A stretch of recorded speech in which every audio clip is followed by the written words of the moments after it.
Boa noite a todos, boa noite a todas. Hoje à noite eu quero falar sobre o papel de cada um de nós na dinâmica do corpo de Cristo. O que isso significa? Isso significa que cada um de nós tem um papel na dinâmica da igreja, na dinâmica do corpo de Cristo. Eu gostaria de começar hoje fazendo uma pergunta para você.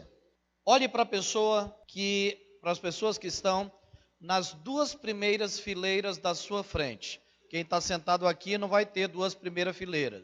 Então você não vai ter opção. Então você não precisa olhar para cá, para frente. Mas você que está na última fileira, até essa fileira, a segunda fileira, olhe para as pessoas que estão sentadas à sua frente. Olhe bem para elas. Você que está sentado na frente, dê uma olhadinha para trás, para as pessoas verem você, olharem para os seus rostos. Estenda a sua mão para essas pessoas, para pelo menos tocarem na sua mão. Agora eu gostaria que você olhasse para as pessoas que estão sentadas à sua direita. E agora olhe para as pessoas que estão sentadas à sua esquerda. Se você estiver vendo alguma coisa que não existe perto de você, isso aí não é nossa crença, isso é espiritismo. Eu vi alguém falando com nada ali. Agora você que tem pessoas atrás de você, eu quero que você olhe para trás de você. Eu sei que você já olhou, mas tem gente lá atrás que precisa olhar. Eu sei que vocês vão olhar, o último vai olhar para trás, não vai enxergar nada. Mas existem pessoas lá em cima na sonoplastia. Existem pessoas nas portas. Eu quero hoje compartilhar com você um texto, um dos meus textos favoritos. Um texto que reflete muito a realidade que nós vivemos, que as igrejas do Brasil, que as igrejas de uma forma em geral vivem. Eu quero compartilhar com você o texto do livro de Salmos, capítulo 142, versículo 4. Salmos 142, verso 4.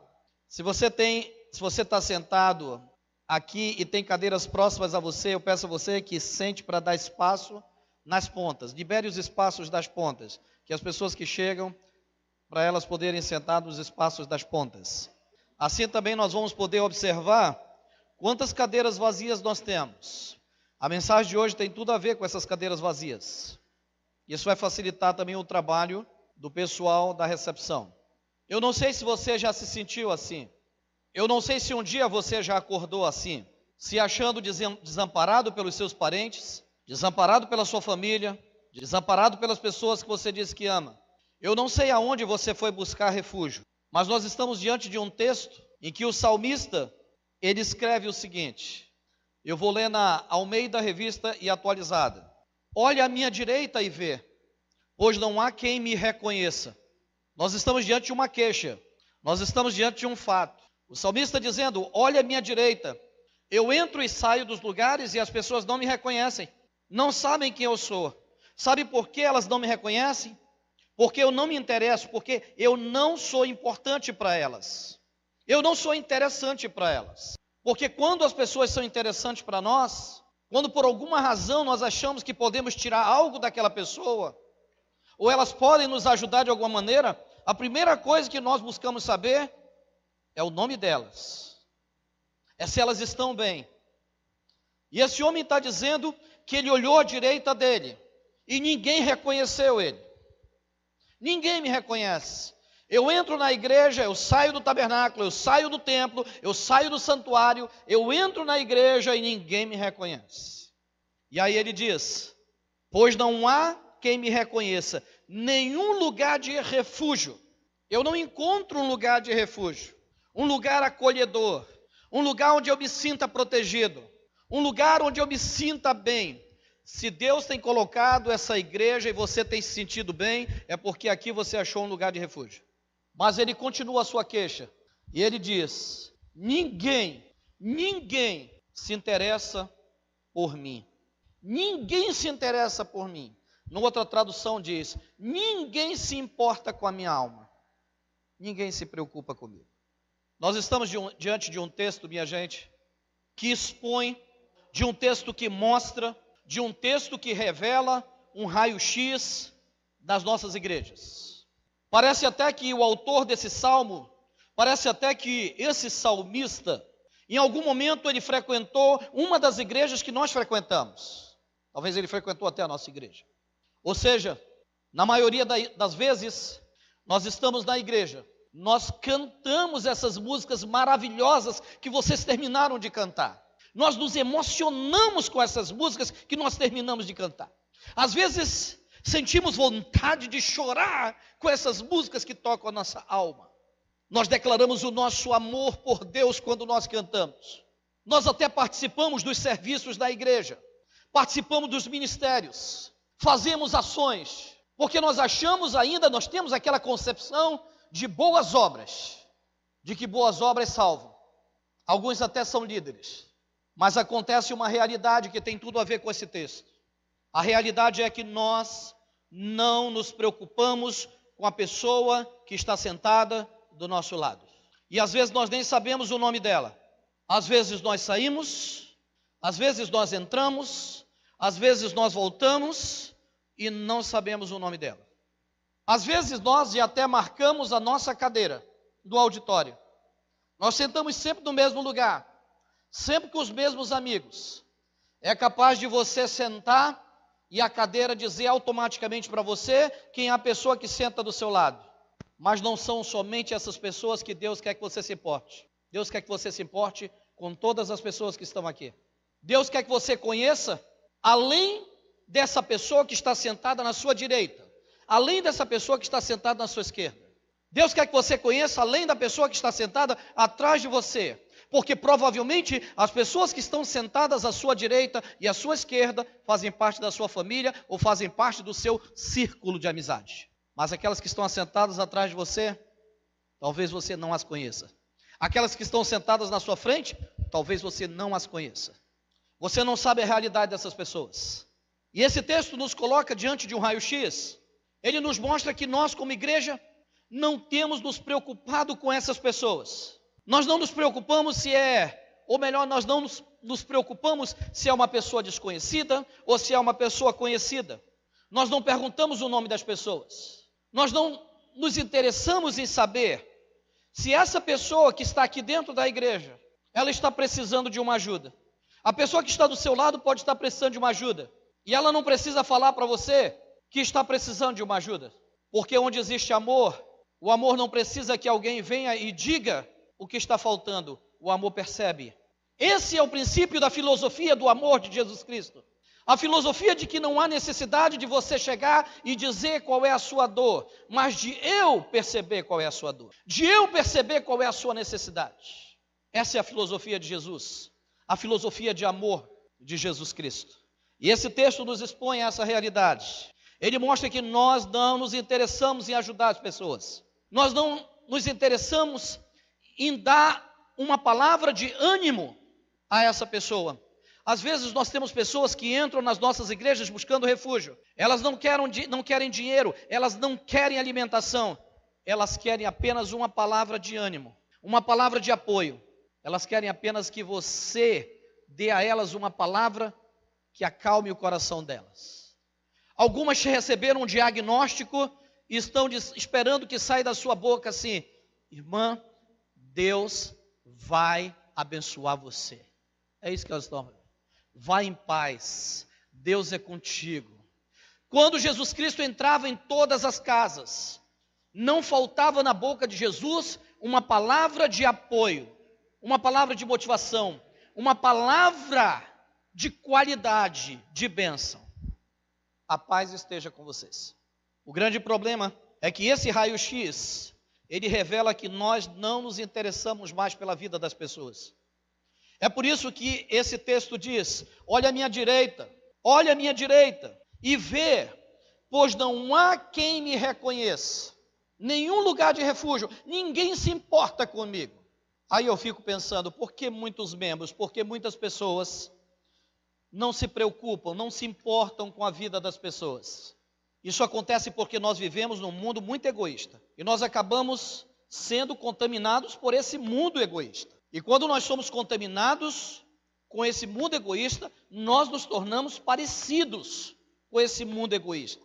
E é por isso que o apóstolo Paulo, ele recomenda àquela igreja em Roma, para que ela não se adeque ao presente século, mas que ela tenha a mente dela renovada pela boa, perfeita e agradável vontade de Deus, para que ela não seja contaminada com o pensamento deste século, deste mundo, das pessoas deste mundo. Nós nos tornamos uma sociedade cristã, nós nos tornamos pessoas que se intitulam cristãs, mas nós somos tão focados nos nossos próprios interesses que nós não percebemos a carência e a necessidade do irmão que está perto da gente, do irmão que está no nosso grupo, das pessoas que estão passando necessidade, das pessoas que estão faltando à igreja. Nós sabíamos atirar pedras, criticar e dizer, faz tempo que essas pessoas não vêm para a igreja, mas nós não nos preocupamos em buscar saber o real motivo por que essas pessoas não vêm para a igreja. Às vezes, elas não vêm para a igreja, como aconteceu o caso com uma senhorinha do primeiro culto. Ela não é de faltar à igreja, e ela começou a faltar à igreja. E a razão por que ela estava faltando à igreja é porque ela disse que ela não tinha 1 centavo para pegar o ônibus e vir do fim da zona leste de Manaus para cá. Não é porque ela não queria. Ela não está precisando de crítica, ela está precisando de um irmão que demonstre amor e diga, irmã, então eu vou buscar a senhora na sua casa. Eu vou até a sua casa buscar a senhora. Isso é amor. Nós estamos muito focados nos nossos próprios interesses. Nós estamos tão focados nos nossos próprios interesses que nós não queremos gastar tempo com as pessoas. Nós fugimos das pessoas. As pessoas se aproximam de nós, nós fugimos das pessoas. Fugimos das pessoas nos sinais de trânsito, fugimos das pessoas nas paradas, fugimos das pessoas aqui, fugimos das pessoas em todos os lugares. Por quê?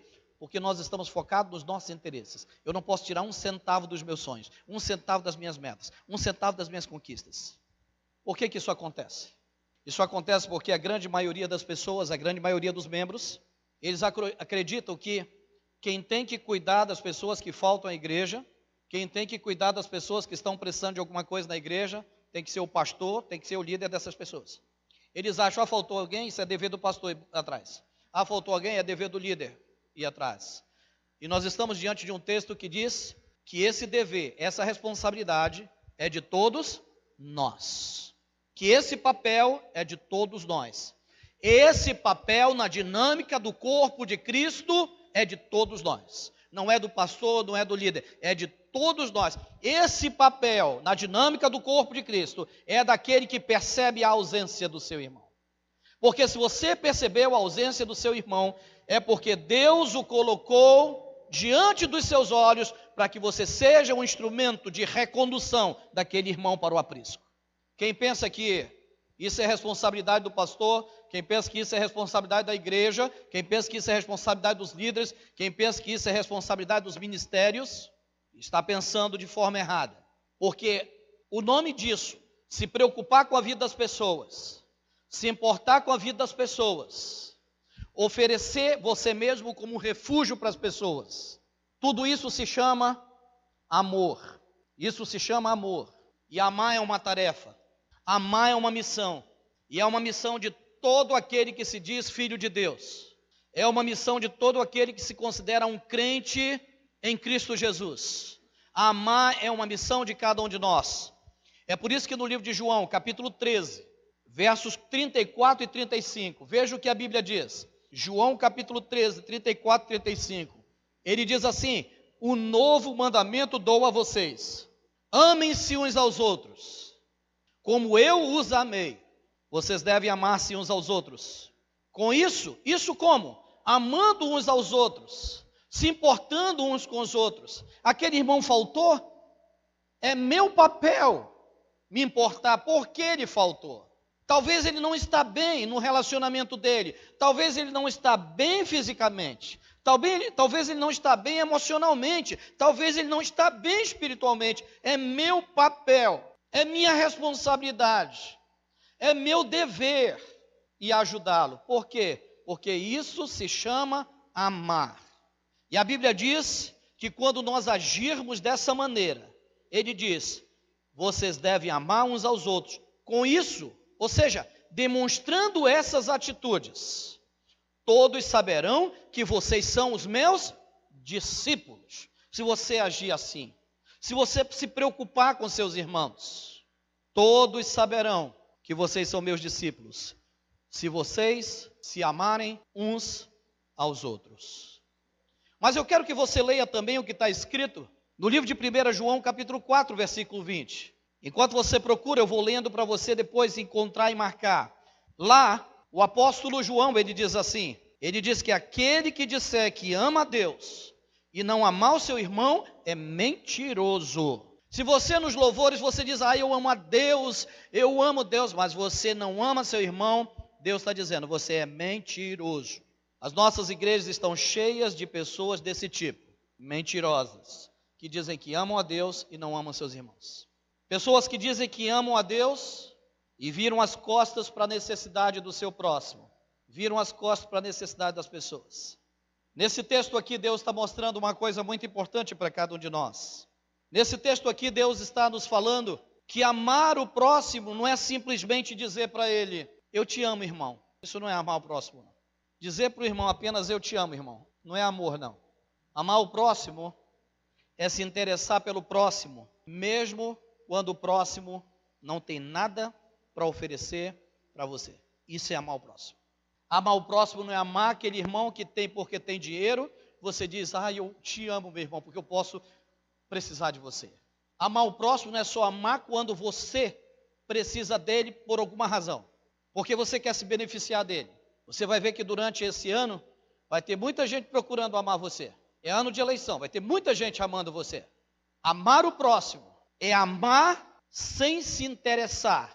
É amar mesmo quando o seu próximo não tem nada para oferecer para você. E mesmo assim você o ama. Mesmo assim você o acolhe. Mesmo assim você busca. Mesmo assim você vai atrás dele. Você percebe que ele não está vindo para a igreja, mas você vai atrás dele. Você percebe que ele não tem nada para lhe oferecer. Você diz, mas mesmo assim eu amo. Isso é amor. E foi esse amor que Jesus Cristo, ele nos ensinou. Ele nos ensinou que o amor não pode ser somente um amor de palavra. Ele nos ensinou, através desse texto, que o nosso amor tem que ser um amor prático. Ele nos ensinou que o nosso amor tem que ser um amor que se preocupa.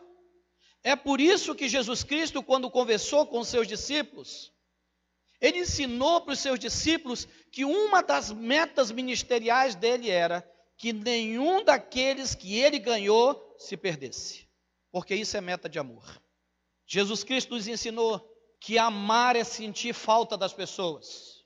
Quando eu sinto falta das pessoas, é porque elas têm importância no meu coração e eu preciso transformar esse sentimento em algo prático, ir atrás delas, porque elas são ovelhas desgarradas que se perderam, que fugiram do aprisco e se enroscaram na vida. Jesus Cristo nos ensinou que amar é se importar com as pessoas. Jesus Cristo nos ensinou que amar é ajudar as pessoas. Jesus Cristo nos ensinou que amar é ir atrás das pessoas. E que essa responsabilidade no corpo de Cristo não é do pastor, é de cada um de nós.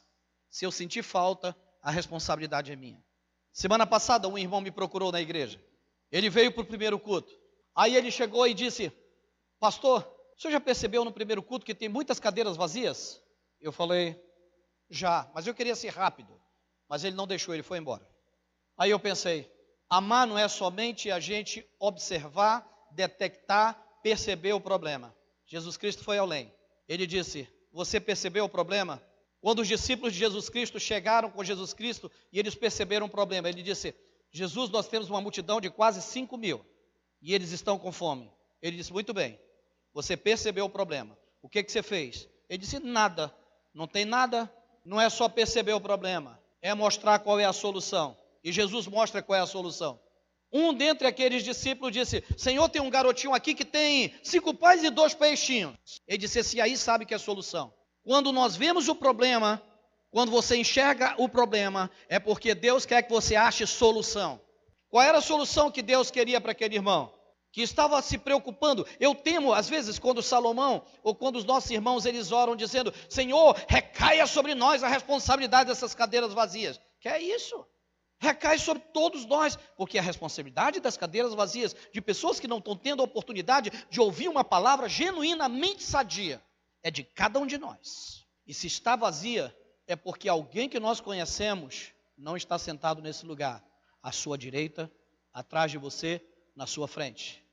E se não está sentado, é porque você essa semana não se importou com ela, não se incomodou com ela, não mandou uma mensagem com ela. Mas se fosse para alguma coisa que interessasse a você, você teria ligado para ela, você teria se importado com ela. Você entende por que esse salmista diz: ninguém se importa comigo? O que Deus queria para aquele irmão? Deus queria que aquele irmão demonstrasse o amor dele se importando com aquelas pessoas que ele não viu, que ele visitasse aquelas pessoas que ele não viu na igreja.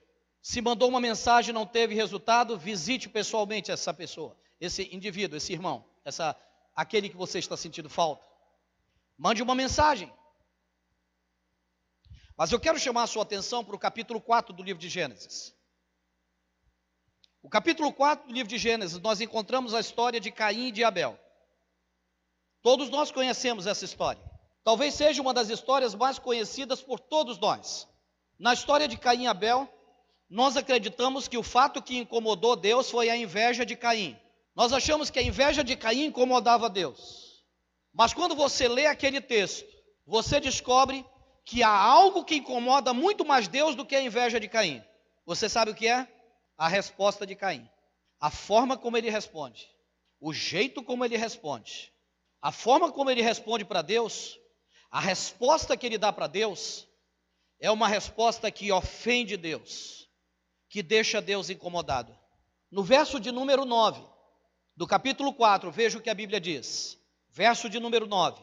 Disse o Senhor a Caim: onde está Abel, teu irmão? E ele respondeu: não sei. Ele é membro de uma igreja, esse camarada. Onde é que está fulano de tal? Não sei. Às vezes, o valor que nós damos é tão insignificante que muitas vezes nós não abrimos nem a nossa boca. Onde é que está o irmão fulano de tal? Apenas mexemos o ombro.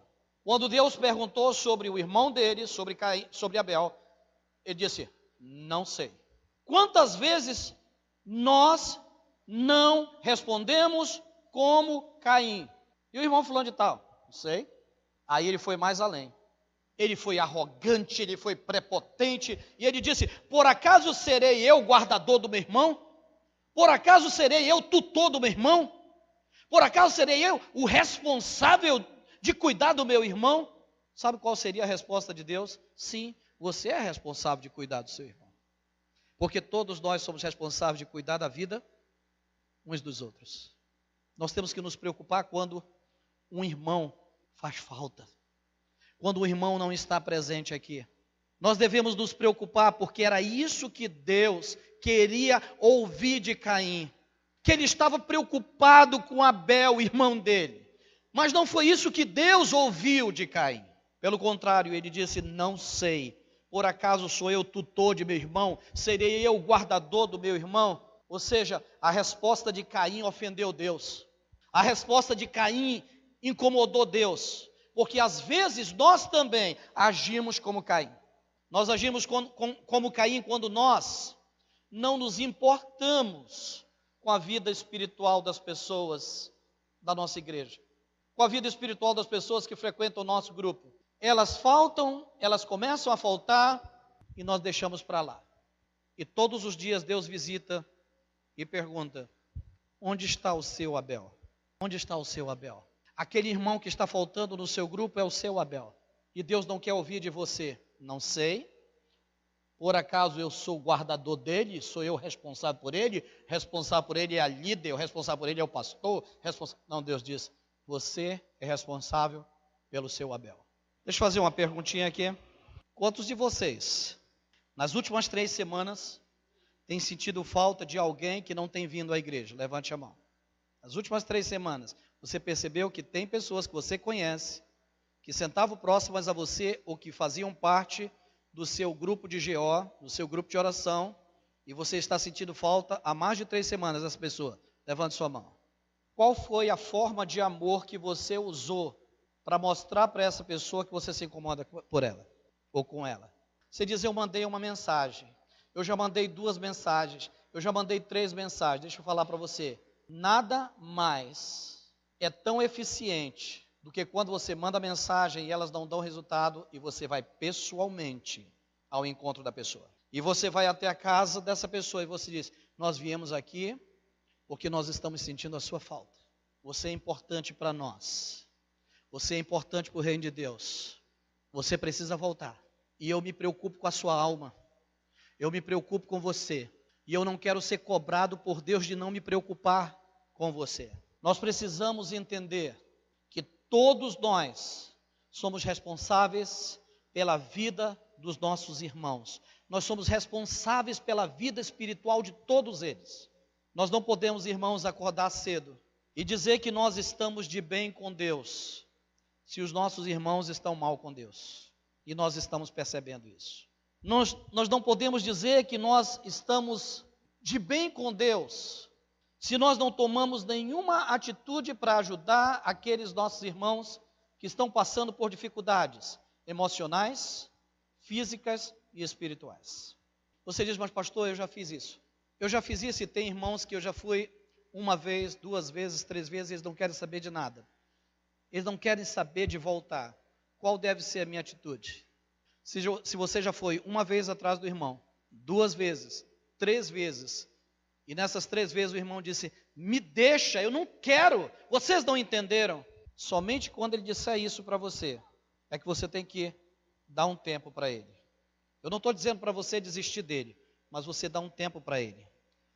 E quando o seu irmão fizer isso, se você perceber que ele não quer nenhum compromisso, que ele não quer voltar para a igreja, sabe o que é que Deus diz que você tem que fazer?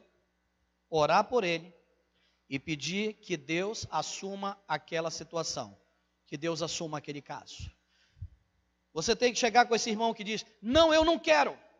Eu já disse para vocês, vocês são tão insistentes, vocês vêm atrás de mim, chega, eu já estou sem paciência. Tá bom, irmão, desculpe, mas eu quero falar uma coisa para você. Eu estava vindo aqui porque Deus tem tocado o meu coração. E eu apenas estava fazendo aquilo que Deus me orientou para fazer. Porque eu sei de uma coisa, e eu só quero falar isso para você e eu já vou embora. A partir de agora eu vou orar. Porque Deus colocou no meu coração que a partir de agora não é mais eu quem venho visitar você. A partir de agora quem vem visitar você é Ele próprio. E quando o nosso Deus vem visitar, quando nós não queremos a visita dos nossos irmãos, aí Deus ele vem. Mas ele vem visitar como pai. E ele traz a varinha da disciplina. Aí ele chega e diz assim: eu mandei 3 avisos para você, Daniel. O que está acontecendo? Não sei coisa nenhuma. Eu mandei o irmão fulano de tal, mandei o irmão fulano de tal. Você xingou, ofendeu, mandou embora. Esse emprego que você tem, está muito bom, né? Me dá ele. Essa saúde está muito boa, não está? Vai sentir um pouquinho. Você vai sentir que eu faço falta na sua vida. Se você está gostando de ficar afastado de Deus, então comece a fazer o que essa pessoa faz. Ah, você está com algum dinheiro sobrando, né? Só um minutinho. Está vendo aí? Ele está autorizado aí. Manda aí o malandro lá da ZL levar esse celular dele aí. Aí nós não entendemos. Sabe por que nós não entendemos? É porque Deus estava usando os irmãos para chamar sua atenção para trazer você. E você não quis ouvi-los. Você não quis o amor deles. Eu quero dizer para você que quem disciplina, ama. E porque Deus nos ama, Ele nos disciplina. Eu gostaria que você abrisse a sua Bíblia, no livro de 1 João, capítulo 4, verso 7. Mais uma vez, o apóstolo João, ele escreve o seguinte: amados, amemo-nos uns aos outros, nos preocupemos uns com os outros, nos importemos uns com os outros, pois o amor é de Deus. Quem ama, quem se importa, quem se preocupa, quem vai atrás, é nascido de Deus e conhece a Deus. Esse texto aqui, ele mostra que nós precisamos fazer algumas perguntas e que nós precisamos tomar algumas decisões em relação a nós mesmos. Pelo menos 2. Ele nos incentiva primeiro a fazer a seguinte pergunta: eu tenho amado como Jesus Cristo amou? Puxa e quebra a gente. Eu tenho amado como Jesus Cristo amou? Eu tenho me importado com as pessoas como Jesus se importou. Eu tenho me preocupado com as pessoas como Jesus Cristo se importou. Com as pessoas que têm faltado à igreja, eu tenho me preocupado com elas. Eu tenho ido atrás delas. Eu tenho mandado mensagens para elas. Segundo, parece redundante, mas a pergunta é: eu tenho me importado com a vida dos meus irmãos? Eu ando com uma cadernetinha? Eu venho dia de domingo com uma cadernetinha? Isso não é pecado não, você vir com uma cadernetinha, com um pedaço de papel. E sabe o que você tem que fazer? A regra geral diz que você tem a percepção de pelo menos 10 pessoas no seu círculo de amizade. Ou seja, ele está dizendo que você percebe 10 pessoas no seu círculo de amizade. Quando você vem para a igreja, que você percebeu que algum irmão seu não veio para a igreja, sabe o que você precisa fazer? Colocar o nome dele na sua cadernetinha. Anotar. Percebi a ausência de fulano de tal. Essa semana, eu não sei quantos de vocês receberam da minha parte, mas se vocês observam todos os dias, pelo menos 256 pessoas recebem um bom dia meu. Todos os dias eu mando um bom dia para 256 pessoas que estão na minha lista de transmissão. Se você não está na minha lista de transmissão, você pode ir lá com o irmão Nélio e dizer: eu quero estar na lista de transmissão do pastor. Eu não mando textão não, eu mando sempre um bom dia para você, lembrando você de meditar. Mas essa semana, quando eu li esse texto do capítulo 142 do livro de Salmos, eu pedi para os líderes fazerem uma relação de pessoas que estavam faltando à igreja, que pertencem ao grupo deles. Irmãos, deixa eu lhe falar uma coisa. Eu não quero falar mal dos meus líderes não, porque eu não falo mal deles. Todos eles são amores. Eu os amo. Eu oro por eles todos os dias. Eu quero que eles façam a mesma coisa por cada pessoa do grupo deles. Eu apenas pedi: me mandem uma relação das pessoas que estão faltando no seu grupo. Das pessoas que vocês têm percebido que há 3 semanas elas não estão vindo para a igreja ou para o seu grupo. E olha, líderes, alguns que estão aqui, você deve estar em débito comigo, porque apenas alguns líderes me mandaram. E todos os que me mandaram com os contatos, sabe o que eu fiz? Eu sentei, conversei com a Verinha, eu disse: Verinha, eu não quero que as pessoas percebam que eu estou cobrando elas. Eu não quero que as pessoas percebam que eu estou criticando elas, porque não é isso que Jesus faria. O que Jesus faria se ele estivesse no meu lugar? Como Jesus mandaria essa mensagem? E aí eu mandei uma mensagem: estou sentindo sua falta, como eu posso ajudar você? As pessoas querem isso, elas querem saber como é que nós podemos ajudá-las. Elas não querem que a gente esteja cobrando, dizendo: por que você não está vindo para a igreja? Por que você está faltando, seu bandido? Não, como é que eu posso ajudar você? Como eu posso ajudar você?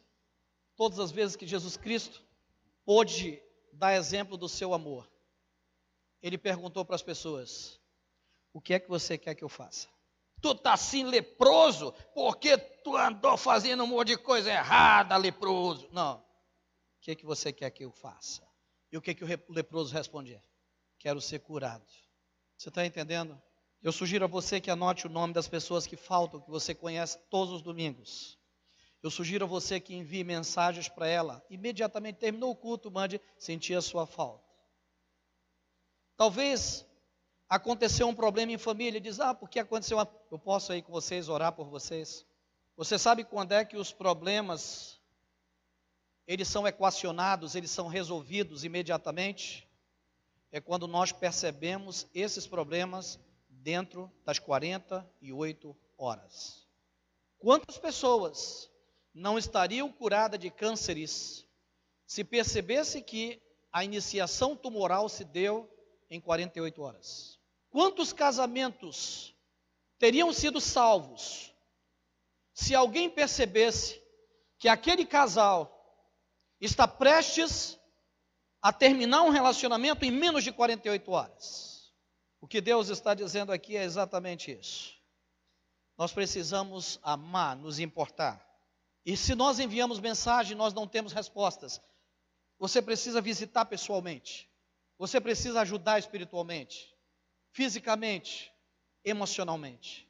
Fisicamente, talvez essa pessoa esteja precisando de um alimento. Fisicamente, talvez ela está doente e impossibilitada de vir para a igreja.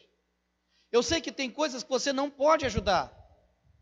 A pessoa está com uma dívida de 500 mil, você não tem como ajudar. mas você tem como dizer para ela: eu não tenho. Mas você pode fazer aquilo que os discípulos fizeram. Quando eles encontraram aquele pedinte, eles disseram: eu não tenho nada para te oferecer, mas o que eu tenho eu vou oferecer para você. E eles ofereceram aquilo que Deus deu de graça para eles: salvação. O que nós temos de graça? Nós temos salvação e nós temos oração. Então eu posso oferecer oração quando eu não posso ajudar você fisicamente, financeiramente.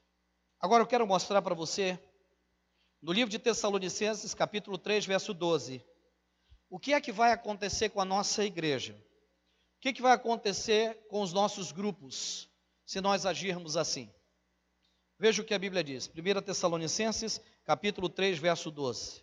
O texto diz: o Senhor vos aumente e vos faça crescer em amor uns para com os outros e para com todos, como também nós para convosco. Hoje Deus falou para cada um de nós qual é o papel de cada um de nós na dinâmica da igreja. Foi isso que Deus falou. Sabe qual é o nosso papel? Amar uns aos outros. E Deus nos mostrou que hoje amar é se importar, é se preocupar, principalmente com a vida espiritual. Faltou, se preocupe, vá atrás, porque se passar de 48 horas, muito provavelmente o inimigo vai destruir essa ovelha, vai acabar com a vida dela. E essa responsabilidade não é só minha, não é dos líderes, é de todos nós. Percebeu? Haja. Porque só assim, a Bíblia diz, o mundo conhecerá que somos discípulos de Cristo, se nos amarmos uns aos outros. Amém?